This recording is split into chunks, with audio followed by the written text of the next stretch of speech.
아삽이라고 하는 인물이 오늘 이 시편 77편을 그 가사를 지어 또 노래로 불렀던 인물로 이렇게 기록되어 있는데요.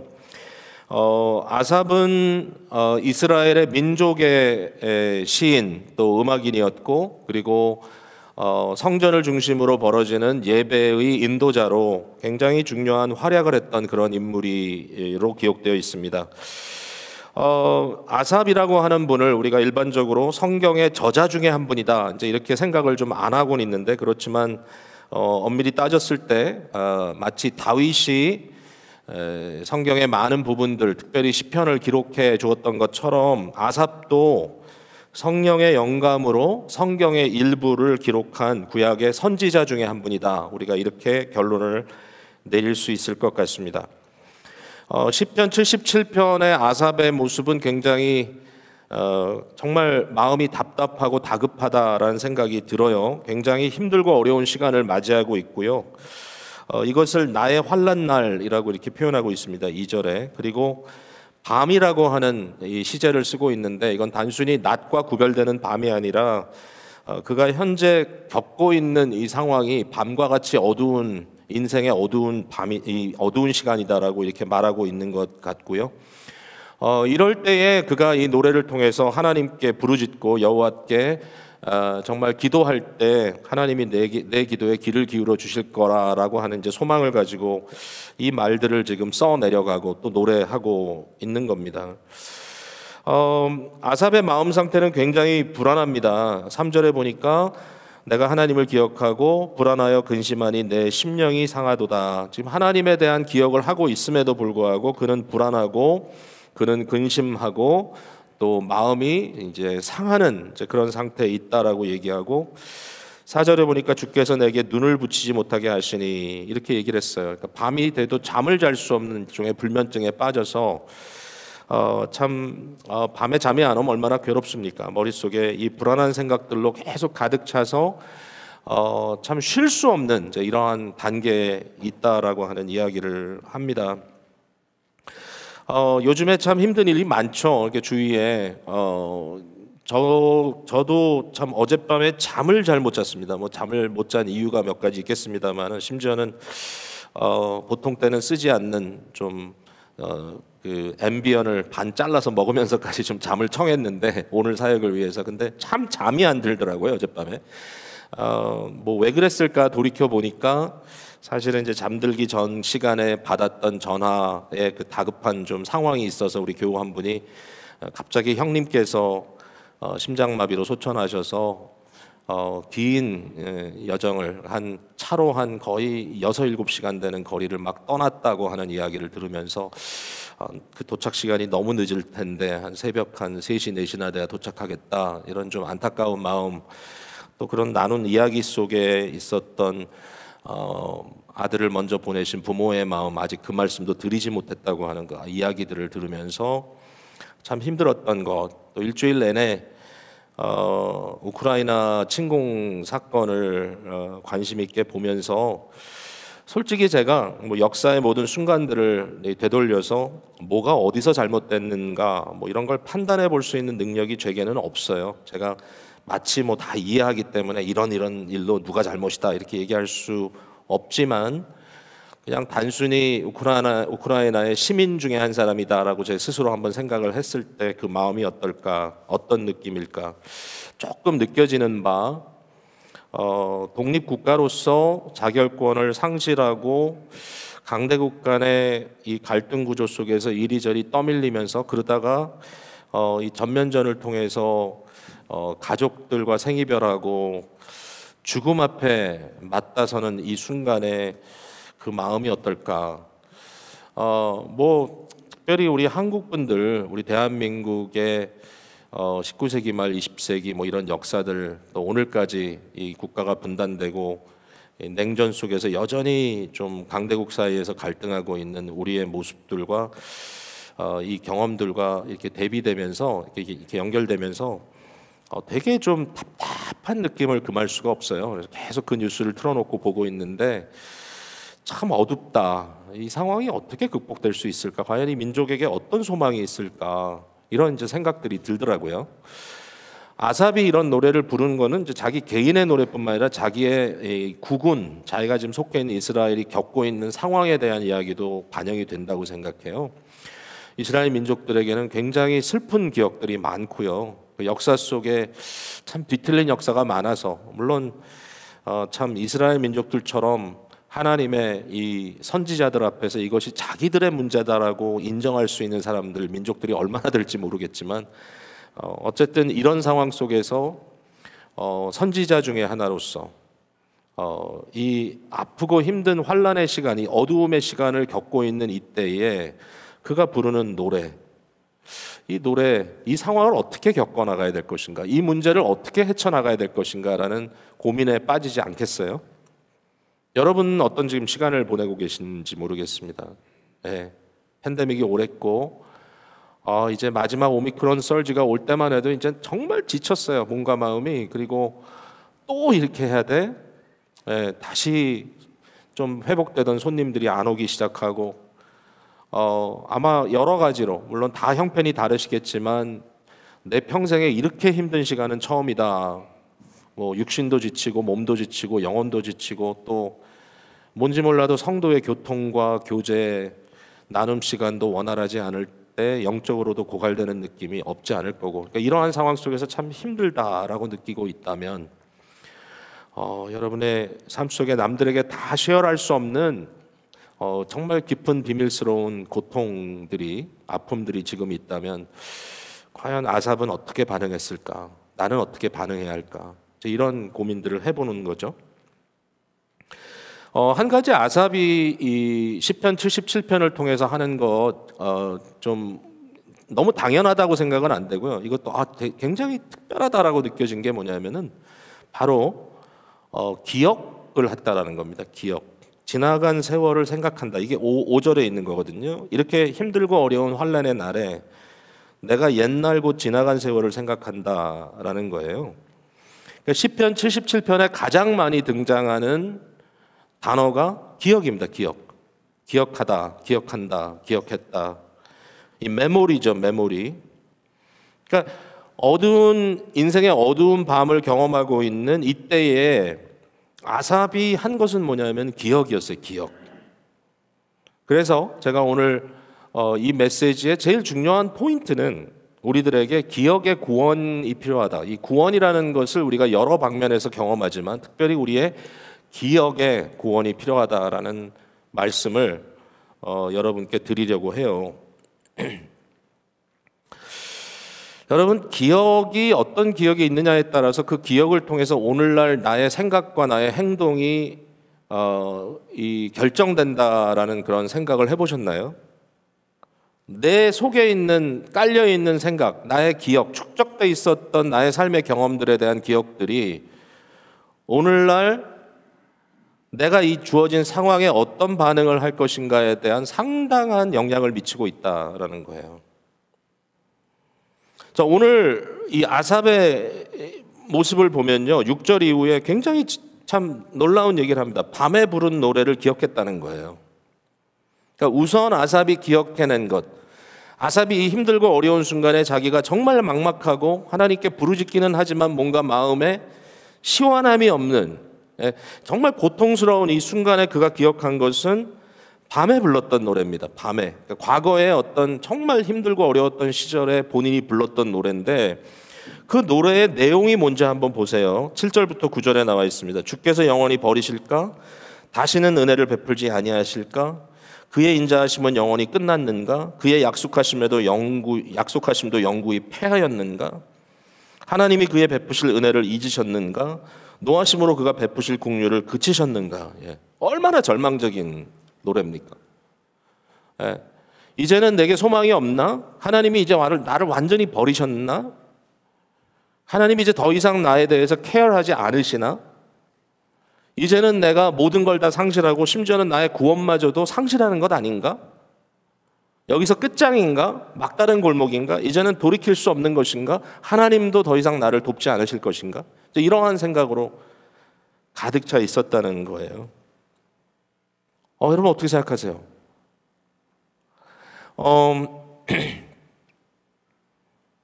그 인류학을 전공하는 분들이나 엔트로폴로지 전공하는 분들이나 뭐 심리학 또는 사회학, 이 사회과학 쪽에 전공하는 분들이 이제 사람의 어떤 그 문화, 사람의 생각, 사람의 행동 이런 것들이 이제 스터디 하잖아요. 근데 그 스터디 할 때 이제 이분들이 발견하게 된 게 뭐냐면은 사람들의 마음 속에는 이제 여러 레이어가 있어요. 그러니까 하나는 행동과 이 생각과 행동. 사실 생각과 행동은 아주 밀접하죠. 내가 지금 생각하는 거는 일종의 행동이죠, 마음에. 그런 레이어가 있는데 그것보다 좀 더 깊이 들어가면 이제 나의 신념이라고 하는 레이어가 있다는 거예요. 신념. 그 신념에는 여러 가지가 있죠. 어떨 때는 그 신념을 내가 교리처럼 배우기도 하고요. 그러니까 크리스찬도 일종의 신념이 있죠. 예. 근데 사실은 그런 것보다 한 단계 더 내려갔을 때 뭘 발견하냐면 모든 사람에게 있는 좀 어려운 단어입니다만 우리 교회에서도 통용하는 말이죠. 세계관이 있다. 세계관. 세계관은 뭐냐면 한 사람이 또는 집단이 세계를 보는 관점이에요. 그러니까 세계는 내면 세계도 있고 나에게 또 외면 세계도 있죠. 이 세계를 내가 어떻게 보느냐 이 관점이죠. 그러니까 이런 거예요. 노란 안경을 쓰고 보면 다 노래 보이고 빨간 안경을 쓰고 보면 다 빨개 보이는 거죠. 근데 그게 단순히 어떤 생각이나 신념보다 더 한 단계 밑에 들어가 있다는 거예요. 깔려 있다는 거예요. 이게 평생 자기의 삶의 경험을 통해서 축적되어 있는 태어나 보니까 내 주위의 사람들은 한국말을 하고 있고 태어나 보니까 나는 지금 이런 상황 속에 이런 집에서 살고 있고 뭐 온돌방에 살고 있고 여러분 자랐던 시절 생각해 보시면 그렇죠. 내가 태어나 보니까 막 전쟁의 폐허에서 막 이제 막 벗어나서 사람들이 어떻게 살아갈까 정말 경쟁이 너무 치열하고 어떤 사람은 되고 어떤 사람은 안 되고 너무 불안한 이런 사회 속에서 내가 빚어졌어요. 이민이라는 경험을 통해서 젊은 시절에 와서 하루하루 추적돼 간 것. 예, 세이프티 망이 없어요. 내가 뭐 하나라도 실수하면 그냥 한없이 추락할 것 같은 그러한 불안감. 오늘도 그런 일종의 경험 속에서 이것이 그냥 한두 번의 경험이 아니라 지속적으로 나를 계속 부딪히는 이런 내 환경 속에 벌어지고 있는 일들 또 심지어는 나의 뭐 성격적인 것까지 들어갈 것이고 나를 나대게 하는 모든 것들이 깔려가지고 결국 내가 어떤 신념을 갖고 있다 할지라도 사실은 그 신념대로 살지 못하고 나는 분명히 이것은 공의로워 이건 공의롭지 않아 아무리 따져도 실제로 내가 행동의 단계로 가보니까 신념대로 살지 않고 엉뚱한 짓을 하더라는 거예요. 사람 속여먹고. 예, 왜냐하면 그 안에 깔려있는 이 세계관이 그런 거기 때문에 내가 아무리 내게 아무리 이것이 옳은 거라 할지라도 내가 불리한 일을 했을 때 어떤 일이 내게 닥쳐질 것이다라고 하는 어떤 기본적으로 깔려있는 렌즈가 있기 때문에 그것을 극복을 못한다. 그걸 문화라고도 얘기하고요. 뭐 여러 가지로. 사실은 언어도 문화권이기 때문에 내가 어떤 언어를 사용하느냐에 따라서 우리의 생각도 다르고 사실 우리가 어떤 행동도 달라요. 그러니까 기가 막히게 사람은 굉장히 컴플렉스하죠. 그러니까 이런 것들이 있는데 이 세계관의 문제가 사실은 우리 한 사람 한 사람의 어떤 삶을 굉장히 그 방향을 만들어 간다라는 거예요. 또 우리 기쁨의 교회 안에도 한 이제 4년여 정도에 쌓여 있는 역사가 가져다주는 우리의 세계관이 있는 거죠. 깔려 있는. 우린 그렇게 안 해.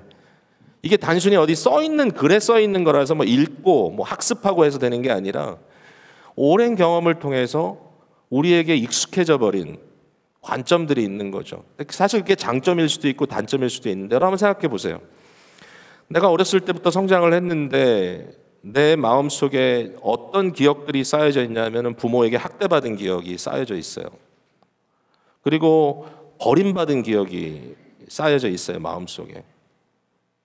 그리고 배고팠던 기억이 쌓여져 있어요. 상실감.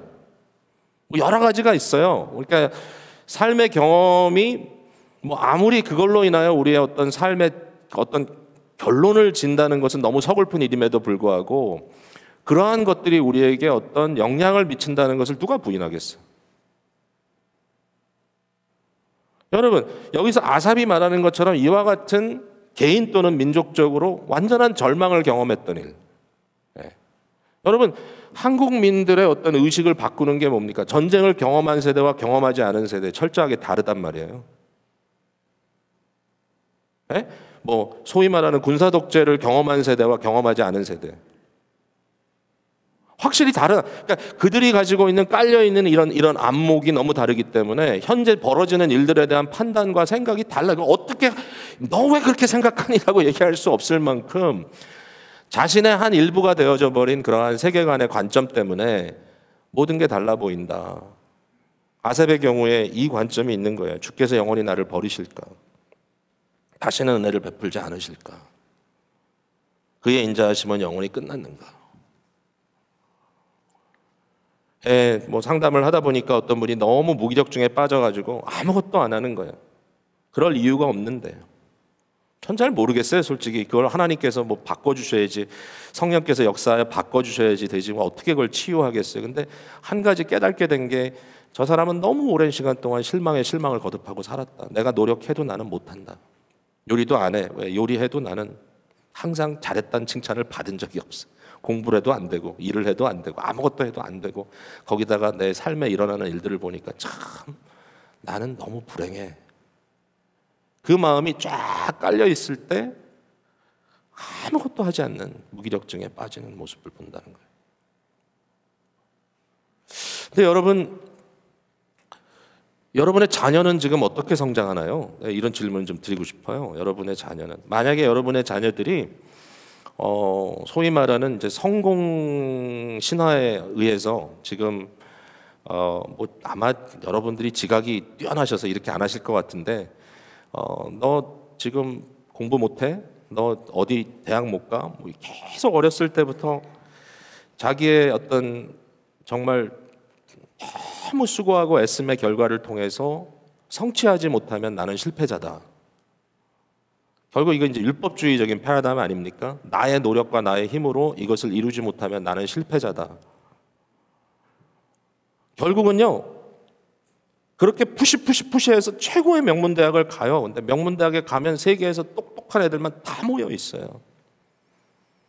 조그만 동네 하이스쿨에서 1등 하던 아이가 대학을 갔는데 전 세계에서 1등 하던 애들만 다 모여 있네. 거기서 내가 아무리 발버둥을 쳐도 옛날에 나에게 너무 익숙한 1등을 할 수 없으니까, 제가 아는 많은 젊은이들이 저는 근처에도 못 가본 대학교 나오고선 평생을 실패자로 살아요. 왜? 그 실패를 디딜 수가 없어요. 왜? 그 세계관 속에 빠져있기 때문에. 여러분 잘 생각해 보셔야 돼요. 여러분이 어떤 세계관에 빠져 있었고 또 지금 살고 계시고, 여러분이 어떤 세계관을 자녀들에게 조성함으로 그들이 지금 어떻게 생각하고 자기의 삶을 지금 경험하고 있는지. 근데 아삽의 경우에는 이제 그 안에 영적인 전쟁이 벌어지는 거예요. 이제 기억이라고 하는 것, 쌓여져 있는 것들이 일방적이지 않았던 거예요. 그래서 그 기억의 구원이 필요하다. 10절에 보니까 내가 말하기를 이는 나의 잘못이라 지존자의 오른손에 해 곧 여호와의 일들을 기억하며 그랬습니다. 이는 나의 잘못이라. 번역에 좀 차이는 있지만 앞에 있었던 자기가 한 모든 이 절망적 기억, 밤에 불렀던 노래, 그의 이 밤에 불렀던 노래의 세계관에 대한 이야기를 쭉 늘어놓고 나서 하는 말이 이거 잘못됐다. 내 기억은 이게 다가 아니다. 이것만 가지고는 안 된다. 기억 속에 있는 어떤 영적인 갈등이 이제 일어나기 시작합니다. 그러면서 하는 말이 지존자, 가장 높으신 자, 스스로 있는 자, 하나님이죠. 하나님의 오른손, 하나님의 능력입니다. 하나님의 능력의 해라는 말은 year이죠, year. 이 시간을 얘기합니다. 이게 단수가 아니라 복수예요. 그러니까 하나님께서 능력으로 행하셨던 그 모든 시간들, 지존자의 하신 모든 일들, 여호와의 일들을 기억한다. 또 기억이죠. 주께서 옛적에 행하신 기이한 일을 내가 기억한다. 그러면서 그 일들에 대해서 그가 무엇을 하죠? 작은 소리로 읊조린다 그랬어요. 묵상한다. 주의 행사를 낮은 소리로 되뇌인다. 이것을 이제 묵상, 영어로는 recite한다. recite한다는 말은 오랫동안 반복해서 함으로써 그것이 나에게 익숙해진. 여러분 그 음악하는 분들이 리사이터를 하잖아요. 리사이터를 하게 되면 뭡니까? 그냥 아무 준비 없이 나와서 막 연주하는 게 아니라 오랫동안 연마해서 자기의 몸에 완전히 익숙해진. 보통 음악인들이나 뭐 체육인도 마찬가지입니다만은 이 음악을 하면은 그걸 그냥 뭐 머릿속에 기억했다가 하나씩 기억해내면서 치는 게 아니잖아요. 완전히 몸이 따라갈 수밖에 없는, 완전히 리사이트, 끊임없이 읊조리고 끊임없이 반복하고 끊임없이 연습함으로써 몸에 배어져 있는 것을 어떻게 하죠? 관중 앞에서 연주하는 것, 이걸 리사이털이라고 부르죠. 서투르지 않습니다. 그죠? 예, 연주를 잘하는 전문가들은 정말 자기가 거기 빠져가지고 완전히 몸과 마음이 익숙해져 있는 그것을 풀어내는 거죠. 그러니까 한번 보세요. 아삽이라고 하는 사람에게 어떤 기억이 있냐 하면은 바로 하나님의 능력의 역사의 기억이 있어요. 하나님이 구원하셨던 일들의 역사가 있어요. 쭉 내려가 보면 사실은 이것은 자기 개인의 역사만이 아니라 자기가 어린 시절부터 듣고 또 배웠던 이스라엘의 역사 속에 하나님께서 행하셨던 출애굽 사건으로부터 그 수많은 기적의 기사들, 수많은 성경의 스토리들, 수많은 하나님의 놀라우신 기적의 역사들을 그가 들었던 것, 그의 마음속에 차곡차곡 쌓여 있었던 이 하나님의 스토리, 하나님의 구원의 스토리, 이 스토리텔링이 너무 중요한 게 뭐냐면 그 스토리텔링은 세계관이거든요. 어떻게 스토리가 전개되고 어떤 클라이맥스를 지나서 어떤 결말이 올 거라고 하는 그 스토리에 설득되는, 하나님의 구원의 스토리 속에 설득되는 일종의 이 세계관이 있었다는 것을 그가 발견하게 되고 그 스토리를 끊임없이 리사이트 한다는 거예요. 읊조리고 또 읊조리고. 이 안에서 영적인 싸움이 벌어집니다. 무엇과 무엇의 싸움이죠? 하나님의 구원의 스토리가 여기 있고 그 기억이, 이쪽에는 절망적이었던 밤에 불렀던 노래의 기억이 있는 겁니다. 이 기억 속에 완전히 함몰되어서 나에게는 소망이 없지, 또 환난이 닥쳤네, 나는 재수없는 인간이야, 나는 결국은 실패할 건가 봐, 내 앞에는 아무런 길이 없어 라고 고민하던 그 아삽의 마음속에 그가 묵상해야만 하는, 리사이트 해야만 하는 하나님의 구원의 역사의 기억들이 찾아졌다는 것이죠. 그래서 이것이 그의 마음에 역사하기 시작하면서 기억의 구원이 이루어지는 것이죠. 세계관의 전투가 벌어지고 그 안에서 무엇이 내가 몸을 담아야 할, 나의 삶을 드려야 할 스토리인가, 여기에 대한 변화들을 경험한다라는 것입니다. 여러분, 교육은 참 중요한데요, 특별히 유아교육은 너무 중요합니다. 여러분, 어린 시절부터요 성경 이야기를 듣고 자라는 것, 어린 아이들이 교회 생활을 하면서 그냥 단순히 교회를 들락날락하는 것이 아니라 교회에 와서 듣는 겁니다. 창조 이야기도 듣고 출애굽 사건도 듣고 홍해가 갈라지는 이야기도 듣고 만나를 먹었던 이야기도 듣고 정말 마실 것이 없어서 절망에 빠져 있는 사람에게 생수가 터지는 이야기도 듣고 다니엘이 사자굴에 들어갔다가 살아나온 이야기도 듣고 다니엘의 친구들이 풀무불에 들어갔다가 살아나온 이야기도 듣고 계속 듣는 겁니다. 다윗이 골리앗을 물리쳤던 이야기를 듣고, 이야기를 듣고 또 듣고 듣다가 가장 클라이맥스인 이 많은 것들이 결국은 말하려고 하는 예수 그리스도의 십자가 사건에 대하여 듣고, 하나님이 나를 얼마나 사랑하셔서 그의 아들을 내어주시기까지 사랑했는가. 근데 그 예수님이 십자가에 죽었대. 근데 죽은 예수 그리스도가 거기서 끝난 것이 아니라 하나님이 그를 버려두지 아니하시고 무덤을 열고 나오셨대. 일주 지나면서 들었던 이야기가 1년, 2년 반복되는 이야기가 되고, 크리스마스의 이야기가 부활절의 이야기가 되고, 이런 이야기를 어린아이들이 끊임없이 듣고 끊임없이 마음속에 축적해 놓았을 때 그게 그들의 세계관을 형성하는 겁니다. 여러분, 절대로 쉽게 생각하지 마십시오. 왜냐하면 깜깜한 막다른 골목에 들어갔을 때 어느 순간에 자기가 믿음이 없어지고 상실됐다고 느끼는 그러한 자라 할지라도 정말 아무것도 자기에게는 소망이 없다 생각하는 그 깜깜한 밤에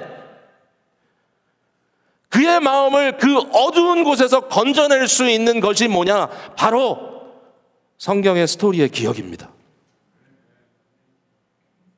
이것을 생각나게 해야 되거든요.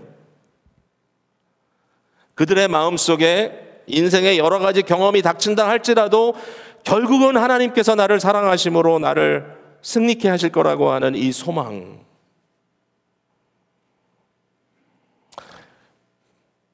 삶의 모든 순간에는 다 고난이 있는 것 같아요. 이거 해결하고 나니까 또 다음 문제가 생기고, 이걸 하니까 또 다음 문제가 생기고, 오래 사신다고 다 행복한 것만은 아닌 건 육신이 쇠약해지면서 남들의 손이 아니고는 도저히 스스로 케어할 수 없는 단계까지 갔을 때 어린아기가 된 그 모습으로 돌아가잖아요. 어디에 영광이 있습니까? 계속 생각이 들어요.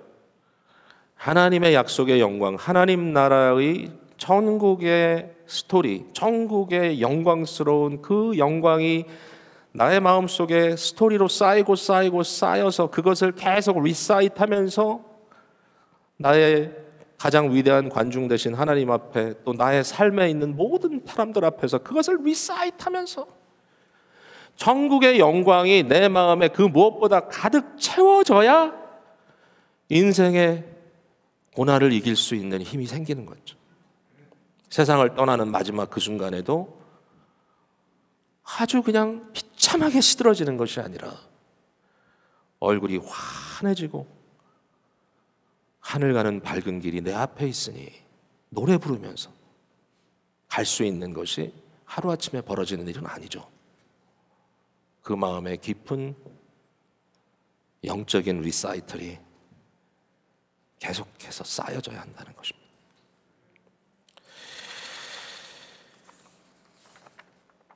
아삽의 이야기를 보면 참 기가 막혀요. 이게 아삽의 스토리, 리사이터라는 스토리, 참 이 안에서 하나님의 위대하심이 그의 인생에 어떤 일을 지금 벌리고 있는지 알려줍니다. 마지막 한 가지만 더 얘기를 해볼게요. 우리가 살아가는 삶 속에 지금 막다른 골목이라고 생각할 때, 뭐가 보이지 않을 때 과연 우리에게 소망이 있는가? 하나님의 구원의 스토리 속에서 그 답을 찾아야 되는 거죠. 아삽이 그걸 찾았어요. 16절에 보니까 하나님이여 물들이 주를 보았나이다. 물들이 주를 보고 두려워하며 기품도 진동하였고 그랬어요. 여기서 물들이라는 것은요, 환란을 의미합니다. 환란, 물. 그러니까 이게 물이라는 것은 두 가지의 어떤 상징이죠. 하나는 생명의 상징이고 하나는 파괴의 상징입니다. 물이 범람하면 홍수가 나고 폭풍이 일어나면 죽음이 옵니다. 그래서 이 물이라는 것은 생명이면서 동시에 굉장히 위험한 것. 그래서 심지어는 물을 심판의 상징으로 보기도 합니다. 노아의 홍수처럼요. 근데 놀라운 거예요. 하나님이여 물들이 주를 보았다는 거예요. 환란이 주를 보았다. 주님이 환란을 볼 때 주님이 두려워하는 것이 아니라 환란이 주님을 볼 때 환란이 두려워하더라. 기가 막히죠. 죽음이 생명의 주님이신 예수님을 만났을 때 예수님이 죽음에게 먹히는 것이 아니라 죽음이 그리스도의 위대함에 먹히더라는 거예요. 그러니까 이게 하나님이 물을 보았을 때, 아니 물이 하나님을 보았을 때 그 물들이 두려워한다. 그러면서 놀라운 이야기를 합니다. 19절에 주의 길이 바다에 있었다. 주의 곧은 길이 큰 물에 있었으나 주의 발자취를 알 수가 없었다. 이게 무슨 얘기예요? 홍해를 가르고 나오는 사건 얘기잖아요. 지금 앞이 안 보여요. 지금 완전히 막다른 골목이에요. 지금 자기는 너무 힘들어서 하나님께만 부르짖고 있어요. 도대체 어떻게 해야 되냐? 그의 마음속에 들어가 있는 하나님의 말씀의 역사, 그 구원 역사의 세계관이 지금 그를 주관하고 있어요. 그 세계관 속에 답을 찾는 거예요. 어떤 답을 찾았습니까? 주의 길이 바다에 있다는 답을 찾았던 거예요. 오른쪽 왼쪽에 뭐가 있죠? 오른쪽 왼쪽에는 산이 높이 있어요. 돌아갈 길이 없어요. 뒤에는 애굽 군대가 쫓아와요. 이 체리엇들이 지금 막 말을 타고 쫓아옵니다. 앞에는 홍해가 막고 있습니다. 갈 수가 없어요. 앞뒤좌우 완전 진퇴양난입니다. 어떻게 해야 되지? 어떻게 해야 되지? 하나님의 길이 보이지 않아요. 주의 발자취가 보이지 않아요. 그런데 알고 봤더니 하나님의 길이 그 바다 한가운데로 있더라. 주의 곧은 길이 큰 물에 있었다. 여러분은 지금 이 말을 들으면서 어떤 느낌인지 모르겠는데 저는 지난주에 좀 고민한 게 하나 있었거든요. 사실은 어떤 일에 대해서 과연 내가 어떻게 해야 되지? 여기에 내가 과연 커밋을 해야 돼? 이 일을 또 한다면 어떻게 하는 것이지? 무슨 답이 있을까? 이게 쉬운 답이 있을까? 근데 저는 이 말이 완전히 마음에 와서 꽂혔어요. 주의 길이 바다에 있었다. 너 몰랐지? 그거 몰랐지 너? 너는 계속 꾀를 부리면서 오른쪽 왼쪽을 살피면서 어떻게 도망갈 수 있을까 고민하고 있었지. 근데 주의 길은 바다 한가운데 있었어. 그 범람하는 물 가운데로, 요동치는 그 폭풍 가운데로 하나님의 길은 그 안에 있었어. 이게 무슨 얘기죠? 홍해를 갈랐던 사건을 사도 바울은 이스라엘 백성들이 모세와 함께 세례받았던 사건으로 이야기하죠. 즉 이와 같은 이 물의 범람, 심판, 이것을 뚫고 가는 사건이 뭡니까? 예수 그리스도의 십자가와 그의 부활 사건입니다. 누가 그것을 그렇게 생각할 수 있었을까? 도대체 어느 누가 이 일이 가능하다고 생각했을까? 그러나 하나님의 방법은 물을 가르고 그 가운데 길이 드러나게 하는 것이었다. 죽음을 뚫고 생명으로 나아가는 길이었다. 여러분, 우리가 이 스토리에 완전히 컨빈스 된다면요, 죽을 수 있는 거예요. 근데 그게 이제 어렵죠. 우크라이나 나와서 살던 지금 많은 남성들이 지금 우크라이나로 돌아가서 싸워본 적도 없는데 총을 잡고 싸우겠다고 들어간다는 얘기를 들었어요. 물론 이제 반대되는 얘기도 있겠지만, 그러나 어떤 한 사람이 그런 이야기를 하는, 거기 시민들과 인터뷰할 때 계속 반복되는 말이 있죠. I'm not afraid. 어떻게 afraid 안 할 수가 있을까? 도대체 이 너무너무 앞서 있는 기술적인 이 무장 앞에서 이 사람들이 완전히 그냥 다 그냥 죽을 텐데, 그럼에도 불구하고 그렇게 할 수 있다. 뭘까 저게? 과연 뭘까? 우리가 어떻게 우리의 인생의 두려운 순간에 그 두려움에 함몰되지 아니하고 눈을 크게 뜨고 앞을 보고 하나님의 발자취를 보고 따라갈 수 있을까? 여러분도 그런 경험도 있을 거예요. 신앙인들이기 때문에 정말 두려워요. 너무너무 무서워요. 근데 큰 일이 닥쳐서 어느 순간에 머리를 한 대 탁 얻어맞은 것 같은데, 갑자기 그러면 나는 이제 끝이구나 이런 생각이 들 것 같은데, 갑자기 여러분 마음속에 평안함이 찾아와요.